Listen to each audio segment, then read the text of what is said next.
بسم اللہ الرحمن الرحیم۔ السلام علیکم دوستو، آج میں آپ لوگوں کو حدیث نمبر 45 کتاب ایمان کی بیان میں صحیح بخاری شریف سے شروع کرنے سے پہلے پلیز میرے چینل کو سبسکرائب کیجئے۔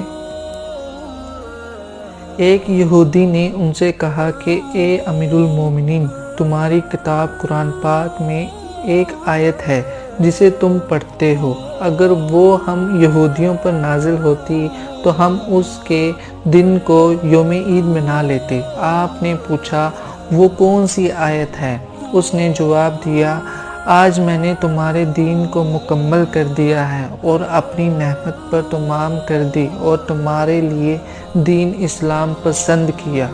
عمر رضی اللہ عنہ نے فرمایا کہ ہم اس دن اور اس مقام کو خوب جانتے ہیں۔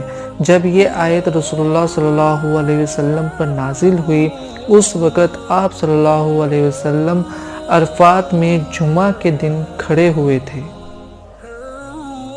شکریہ اس پوری حدیث کو سننے کے لیے۔ مجھے امید ہے کہ آپ اپنے پیارے بھائیوں اور بہنوں تک اس حدیث کو پہنچائیں گے۔ جزاک اللہ۔